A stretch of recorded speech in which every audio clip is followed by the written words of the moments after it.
Hello students, আমি Santu sir তোমাদের জিকেপি coaching সেন্টারে স্বাগত জানাই। আমি আজকে তোমাদের জন্য নিয়ে এসেছি একটা দারুণ ইংলিশ গ্রামার। সেটা হচ্ছে টাইম অ্যান্ড টেন্স। এই টাইম অ্যান্ড টেন্সের জন্য কিন্তু অনেকে আগ্রহী এবং অনেকের কাছে কনফিউশনের ব্যাপার আছে। অনেকে সারা জীবন ধরে এটা করেও এটাকে ঠিক বুঝে উঠতে পারে না বা ঠিক করে ম্যানিপুলেট করতে পারে না, নিজের লাইফে অ্যাকুমুলেট করতে পারে না। এর কারণ হচ্ছে সঠিকভাবে শেখার একটা অভাব। তো আমি তোমাদেরকে আজকে টাইম অ্যান্ড টেন্স সম্পর্কে এত সুন্দর কনসেপ্ট দেবো যেটা তোমরা ভাবতেই পারবে না, এবং প্রচণ্ড সহজ উপায়ে, এত সহজ এবং শর্ট ট্রিকের মাধ্যমে আমি তোমাদের টাইম অ্যান্ড টেন্স আজকে করাবো যেটা তোমরা ভাবতেই পারছো না। তবে হ্যাঁ, আজকে আমি তোমাদেরকে এর কোনো রকম কনসেপ্ট বলতে কাকে বলে কি বলে না বলে ওগুলো করাবো না। আমি তোমাদেরকে অ্যাকচুয়ালি রুলসগুলো যেগুলো মনে রাখতে তোমাদের প্রচণ্ড অসুবিধা হয়, রুলসগুলো প্রায় ভুলে যাও, আমি সেই রুলসগুলো তোমাদেরকে আজকে করাবো। তাহলে চলো, তোমরা যেটা দেখতে পাচ্ছ টাইম এবং টেন্স, টাইম অ্যান্ড টেন্স। তো টাইম অ্যান্ড টেন্সে আমরা কি দেখতে পাচ্ছি? একটা দেখতে পাচ্ছি টাইম আর একটা দেখতে পাচ্ছি টেন্স। তাহলে তোমাদের কাছে আমার প্রশ্ন রইল যে টাইম কাকে বলে বলো তো? টাইম কাকে বলে বলতে পারবে? টাইম আর টেন্সের মধ্যে ডিভাইডটা তোমরা কি করে করবে? ঠিক আছে, তো আমি তোমাদের একটা এক্সাম্পল দিচ্ছি যার মারফত তোমরা বুঝতে পারবে টাইম আর টেন্স কাকে বলে। তার আগে আমি টেন্সটা সম্পর্কে বলে দিচ্ছি আর টাইমটা সম্পর্কে, মানে জাস্ট তোমাদেরকে ইন্ট্রোডাকশনটা দিয়ে দিচ্ছি যে টাইম আর টেন্সের ব্যাপারটা কিরকম। ঠিক আছে, টাইম হচ্ছে, দেখো, টাইম যেটা কোনো দিনই বদলাবে না, যেটা কোনো দিন বদলাবে না, যেটা একদম মানে ইউনিভার্স সৃষ্টির আগে থেকে পর্যন্ত ছিল। আমাদের সুবিধার জন্য আমরা এগুলোকে নাম দিয়েছি টাইম, টেন্স, হ্যান ত্যান যাই হোক। তো আমাদের সুবিধার জন্যই যদি বলি, এই যে আমি আজকে তোমাদের সঙ্গে কথা বলছি, ভাষা কমিউনিকেশন করছি, এটাও কিন্তু সুবিধার জন্যেই। অ্যাকচুয়ালি এই ভাষা আদৌ অন্য গ্রহতে আছে কিনা, আদৌ এর অস্তিত্ব গোটা মহাবিশ্বের কোথাও আছে কিনা পৃথিবী ছাড়া, তাছাড়া কেউ জানে না।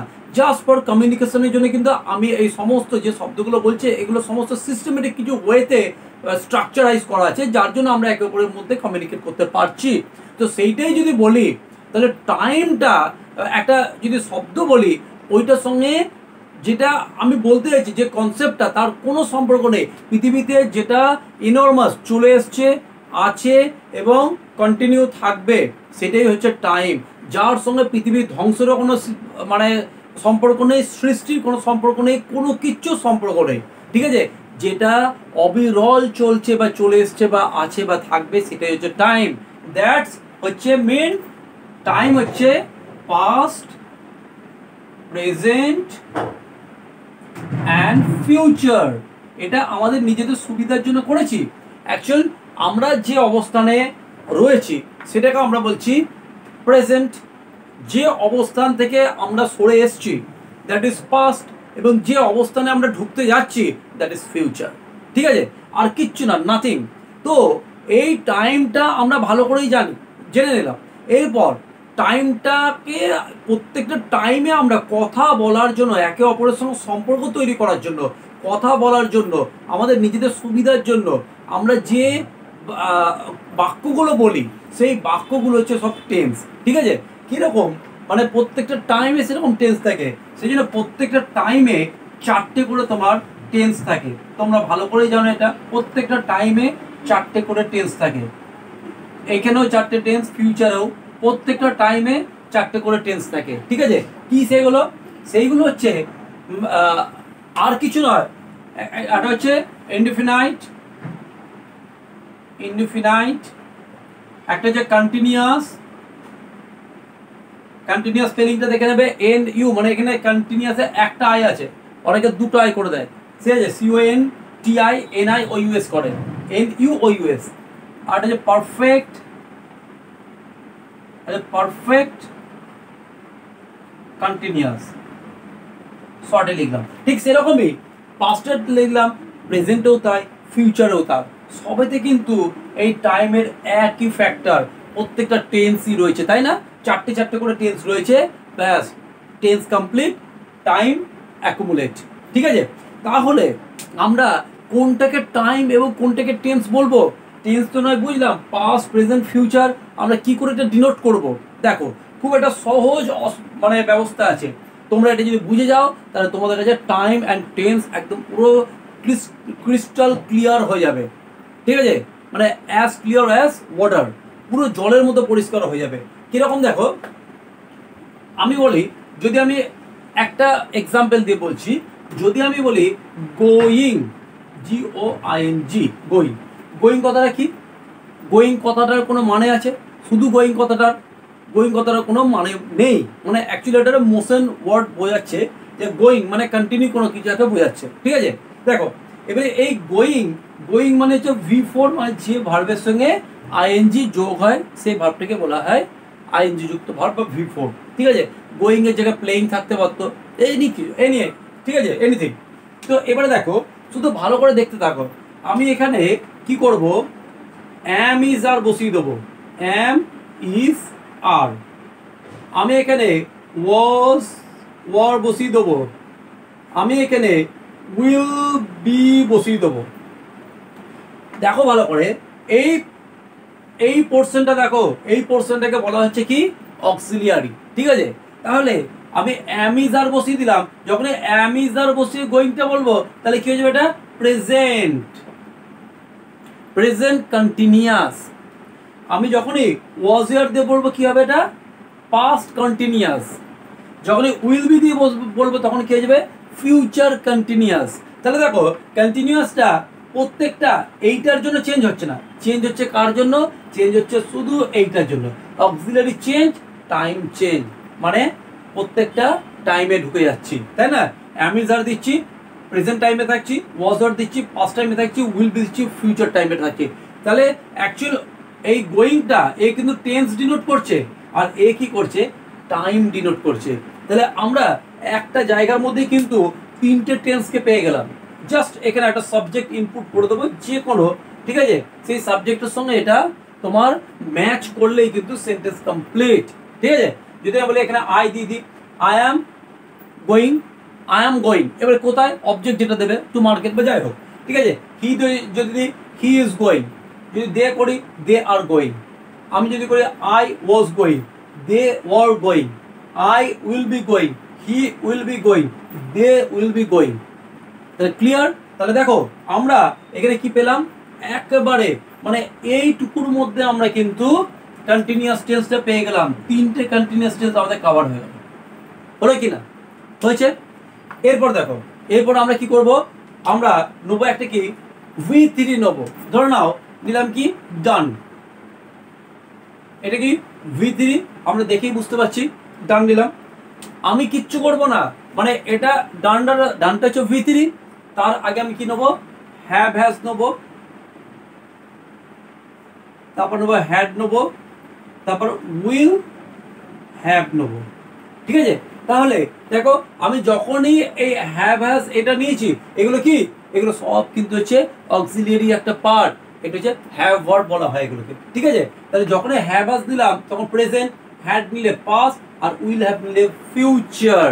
তাহলে দেখো এরা কিন্তু টাইমটাকে ডিনোট করছে, ডান একই রকম, মানে V3টা একই রকম ভাবে রয়েছে, ওইটা কোনো চেঞ্জ হয়নি, প্রত্যেকটা টাইমে কিন্তু চেঞ্জ হয়নি, মানে টেন্স ডিনোট করছে। ঠিক আছে, মানে আমাদের কথা বলার সুবিধার জন্য আমরা বুঝতে পারবো না যে কাকে কি বলতে চাইছি, তাই না? তার জন্য কিন্তু আমরা টেন্সটাকে বানিয়েছি, আর টাইম কিন্তু অ্যাজ ইট ইজ রয়ে গেছে। দেখো হ্যাভ হ্যাজ বললাম, প্রেজেন্ট হয়ে গেল, হ্যাড পাস্ট, এটা ফিউচার। তার কি হলো, এখানে যদি সাবজেক্ট একটা ঢুকিয়ে দিই তাহলেই হবে, কি হবে, যদি I have done, he has done, I had done, he has done, they will have done. ঠিক আছে, তাহলে দেখো একদম আমাদের হয়ে গেল এটা কি পারফেক্ট টেন্স, মানে আমাদের তিনটে পারফেক্টই কিন্তু কমপ্লিট হয়ে গেল, একটা দুটো তিনটে পারফেক্টই কিন্তু কমপ্লিট হয়ে গেল। তাহলে এতদূর তোমরা বুঝতে পারলে। এইবারে দেখো, তার মানে কি আমাদের এইটা এ কিন্তু কি টাইম, একদম এর মাথার উপর আমরা লিখে দিতে পারলাম কি টাইম। এরপর দেখো, এরপর কি দেখছি আমরা, কি লিখবো, ঠিক আবার এরকম একটা ভাব লিখবো, প্লেয়িং, PLYING, প্লেয়িং। তাহলে প্লেয়িংটা কি V4, প্লেয়িং যদি V4 হয় আমি কি নেবো এখানে, এখানে অবভিয়াসলি নেবো কি হ্যাভ হ্যাজ নেবো, হ্যাভ হ্যাজ নেবো, হ্যাভ হ্যাজ, তারপর কি নেবো, হ্যাড নেবো, তারপর কি নেবো, উইল হ্যাভ নেবো। তাহলে দেখো এই পারফেক্টটা আর এর মধ্যে তফাৎ একটা আছে, এখানে V3 আছে, এখানে কিন্তু V4 আছে, তাই না? তাহলে V4 এর জন্য এ কি চাইছে, এখানে কি, এখানে আমি পারফেক্ট কন্টিনিউয়াস টেন্স লিখতে যাচ্ছি, তাহলে পারফেক্টও থাকবে কন্টিনিউয়াসও থাকবে। পারফেক্টের কি ফর্মুলা? পারফেক্ট হচ্ছে হ্যাভ হ্যাজ হ্যাড থাকবে, মানে হ্যাভ হ্যাজ হ্যাড থাকবেই তার সঙ্গে V3, হ্যাভ হ্যাজ হ্যাড থাকবে, দেখো উইল হ্যাভ রয়েছে, এরা থাকবেই তার সঙ্গে V3, এটা হচ্ছে পারফেক্টের ইয়ে। তাহলে কন্টিনিউয়াসের কি ফর্মুলা? কন্টিনিউয়াসের হচ্ছে মানে এরকম অক্সিলারি থাকবে, অ্যাম ইজ আর এগুলো থাকবে, আর তার সঙ্গে আইএনজি থাকবে, তাহলে একটা বি ভার্ব থাকবে আর একটা হ্যাভ ভার্ব থাকবে। এইটা হচ্ছে পারফেক্ট কন্টিনিউয়াসের রুলস, মানে পারফেক্টের রুলস কেন, যেহেতু পারফেক্ট কন্টিনিউয়াস মানে দুটোই থাকতে হবে। তাহলে দেখো হ্যাভ হ্যাজের জন্য আমরা V3 লাগবে, আবার আইএনজির জন্য আগে একটা বি ভার্ব লাগবে। যখন এরকম যখন সমস্যায়, যখন দোমনামনি সমস্যায় পড়ে গেছে, যখন বুঝতে পারছেন আর কিছু করার নেই, তখন বি ভার্ব BEB ও নিজে বলছে নো প্রবলেম, এখানে আমি নিজে ওখানে চান্স নেবো, মানে আমি লিড নেবো, আমি জায়গাটাকে ক্লিয়ার করে দেবো। কিরকম, ভালো করে একটা জায়গা দেখো, আমি যদি এখানে বলি যে V1 V2 V3 এগুলোকে যদি বলি, ঠিক আছে, V1 V2 V3 V4, আমি যদি এরকম যদি বলি তাহলে কি হবে, আমি যদি বি ভার্ব নিই বি, তাহলে বি, V2 কি হবে ওয়াজ, V3 কি হবে বিন, এটা কি হবে বিইং, তাহলে বোঝা গেল।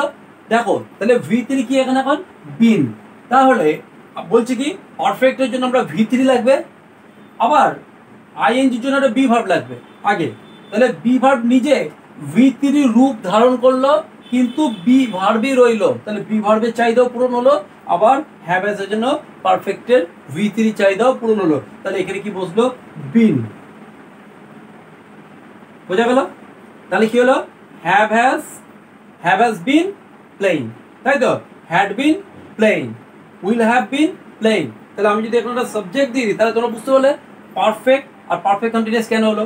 পারফেক্টের জন্য বিন বসলো, আবার আইএনজি কন্টিনিউয়াসের জন্য বি ভার্ব বসলো, তাহলে দুটো মিলেই কিন্তু ওই জন্য নাম হচ্ছে পারফেক্ট কন্টিনিউয়াস, মানে যেরকম নাম ঠিক সেই রকম কিন্তু তার কাম, ঠিক আছে, তোমরা ভালো করে বুঝবে, এমনি নামগুলো দেওয়া হয়নি। তো এবারে আমি যদি এখন আই দিয়ে দিই, তাহলে I have been playing, he দিলে he has been playing, I দিলে I had been playing, they had been playing, you will have been playing, ঠিক আছে। তাহলে আমরা দেখো আবার কি ক্লিয়ার করে ফেললাম, পারফেক্ট তিনটেরই ক্লিয়ার করে ফেললাম। তাহলে আমাদের পড়ে রইল কি, সর্বসাকুল্যে পড়ে রইল ইনডিফিনাইট টেন্স। তাহলে ইনডিফিনাইট মানে কি, ইনডিফিনাইট মানে present indefinite, past future indefinite, nothing but, শুধু এইটুকু লিখবো দেখো V1 V5 V2 R will plus V0, ব্যাস এইটাই হচ্ছে তোমার প্রেজেন্ট ইনডিফিনাইট টেন্স। এর মধ্যে টাইম আছে, এর মধ্যে টেন্স রয়েছে, মানে অক্সিলিয়ারি এর মধ্যেই ঢুকে রয়েছে। কি করে বুঝবো, দেখো V1 সমান কি বলছে, V1 সমান ডু প্লাস V0, V5 সমান কি বলছে ডাজ প্লাস V0, V2 সমান কি বলছে ডিড প্লাস V0, মানে অক্সিলারিটা এর মধ্যেই ঢুকে রয়েছে। যখন কোনো নেগেটিভ সেন্স মানে নাবাচক করব, অথবা যখন কোনো আমরা কোয়েশ্চেন বাক বা ইন্টারোগেটিভ সেন্টেন্স করব, তখন কিন্তু এ অক্সিলারি ওখান থেকে বেরিয়ে আসবে, ঠিক আছে। তাহলে এইটাই হচ্ছে টাইম, এইটাই হচ্ছে টেন্স। কি করে হবে, এইখানে যদি আমি একটা সাবজেক্ট বসিয়ে দিই তাহলে ক্লিয়ার। কিরকম, ধরো নাও এই V1 আর V5 এর জায়গায় বসিয়ে দিলাম গো, তাহলে এখানে কি হবে গোজ, তাহলে এটা কি হবে তোমার ওয়েন্ট, আর এখানে কি হবে উইল গো। যদি এরকমই যদি হয়, এবারে দেখো সাবজেক্টে যা বসাবো, আই গো, হি গোজ, মানে V5 পেয়ে গেলাম, I go, he goes, I went, they went, you went, he went, ঠিক আছে। তারপর দেখো I will go, he will go, she will go, they will go, ঠিক আছে। তাহলে কেন এটা বারবার গো হচ্ছে, কারণ একটা শর্ত হচ্ছে মোডাল প্লাস V0, মোডালের সঙ্গে সবসময় V0 ফর্মটা হয়, ঠিক আছে, যার জন্য ওইখানে বারবার গো ভাবটাই বসছে। উইল কেন, উইল হোক, শ্যাল হোক, ক্যান হোক, কুড হোক, মে হোক, মাইট হোক, মাস্ট হোক, সবার সঙ্গে শুধু V0 ফর্মই বসবে, এটুকু জেনে নাও। ঠিক আছে, ক্লিয়ার? এইবারে দেখো তোমাদের আর একটা আমি সংশয় ক্লিয়ার করি। কিরকম? এই উইলের সঙ্গে হ্যাভ কেন বসে এটা বলতে পারবে? উইলের সঙ্গে হ্যাজ কেন বসে না? উইলের সঙ্গে হ্যাড কেন বসে না বলতে পারবে? উইলের সঙ্গে হ্যাভ কেন বসে? দেখো উইলের সঙ্গে হ্যাভ বসার একটা কারণ আছে। আবার আমি এইখানে চলে আসছি, আমি এখানে টেনে দিলাম, আমি এখানে দিলাম V0 ফর্ম। যদি V0 ফর্ম বলি তাহলে দেখো হ্যাভ, হ্যাভের কিরকম করে ফর্ম আছে দেখো। আমি যদি এখানে দেখি কি হবে, হ্যাভ, V0 ফর্ম হচ্ছে হ্যাভ, V1 ফর্ম এটাও have, V2 form had, V3 form had, V4 form having, আর এখানে যদি আমি V5 ফর্ম করি তাহলে হচ্ছে হ্যাজ। এইবারে দেখো ভালো করেই আমরা জানি কি মোডাল প্লাস এইটা মোডাল প্লাস V0 ফর্ম, তাহলে এখানে কি হচ্ছে উইল, উইল তো মোডাল হয়ে গেল। তাহলে যদি মোডাল যদি থাকে তাহলে মোডালের সঙ্গে অলওয়েজ V0 ফর্ম বসবে, কারণ এখানে তুমি হ্যাজ বসাতে পারবে না, তাহলে কি হবে V5 ফর্ম হয়ে যাবে। তুমি এখানে হ্যাড বসাতে পারবে না, তাহলে V2 ফর্ম হয়ে যাবে অথবা V3 ফর্ম হয়ে যাবে। ঠিক আছে, তাহলে তুমি এখানে বসাতে পারবে V0 ফর্ম। V1 আর V0 দেখতে একই, কিন্তু তাদের মধ্যেও আকাশ পাতাল তফাৎ আছে। এটা কোনো একটা সময় কোনো সময় তোমাদেরকে বোঝাবো। ঠিক আছে, তাহলে এখানে দেখো হ্যাভই বসলো। তাই এখানে সাবজেক্ট আই হলো আই উইল হ্যাভ, হি হলো হি উইল হ্যাভ, দে হলো দে। অ্যাকচুয়ালি হচ্ছে এই সাবজেক্টের জন্য এই হ্যাভটা, হ্যাভের কোনো সম্পর্কই নেই। এই সাবজেক্টের জন্য যার সম্পর্ক আছে ডাইরেক্ট, সেটা হচ্ছে উইলের। সবার সঙ্গে উইল হয়, অতএব উইল, উইলের সঙ্গে এটা সম্পর্ক, তাই উইলের পর হ্যাভই হবে, কোনোদিন হ্যাজ বা হ্যাড হবে না। ঠিক আছে, এই হলো তোমাদের টেন্সের। দেখো তাহলে ইনডিফিনাইটের তিনটেও হয়ে গেল। তাহলে ওভারঅল 12খানা টেন্স কিন্তু এইটুকু টাইমের মধ্যে, এইটুকু স্ট্রাকচারের মধ্যে কিন্তু তোমাদের কমপ্লিট হয়ে গেল। আজ পর্যন্ত এত শর্ট স্ট্রাকচারে এইরকম ভাবে আশা করছি কেউ তোমাদেরকে টেন্স শেখায়নি, এটা আমি চ্যালেঞ্জ দিয়ে দিলাম। এইরকম ভাবে টেন্স তোমাদের এত শর্ট প্রসেসে কেউ শেখায়নি।